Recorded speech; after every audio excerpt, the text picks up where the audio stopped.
Every evening, Pop walked along the misty path between rice fields. His steps steady, he carried a small basket filled with fresh tea leaves, picked with care and memory. At sunset, he returned to his quiet wooden house, nestled among the hills. Inside, he gently set the basket down, as if someone else were still there to receive it.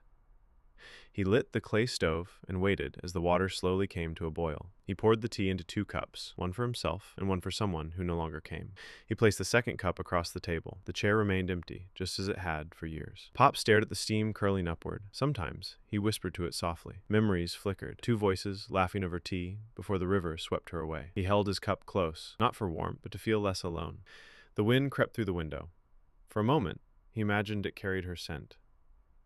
Under the full moon, he looked up and smiled. She'd always loved full moons. He opened the drawer and held her final letter, still sealed, still unread. He wiped dust from her photo. Her eyes still smiled at him through the frame. Each morning, he placed a fresh flower on the veranda, as he always had. Even after all this time, he brewed the tea exactly the way she liked it. He watched the leaves swirl in his cup. His thoughts, too, were caught in slow circles. He smiled gently. The tea still brought comfort, a small piece. He followed the steam with his eyes, as if it carried his heart toward the sky. That night, he lit a candle. The glow felt warmer than usual. Sitting by the open door, he held his cup with both hands and said, "I'm okay." A single tear rolled down, and this time, he let it fall.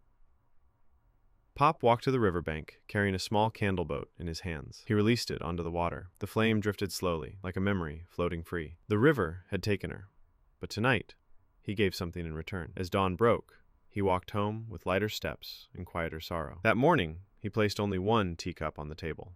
He sipped quietly, a breeze flowing through the window, peace resting on his shoulders. And beside him, the empty chair remained, but it no longer felt empty. Love doesn't leave. It stays quietly in the things we still do.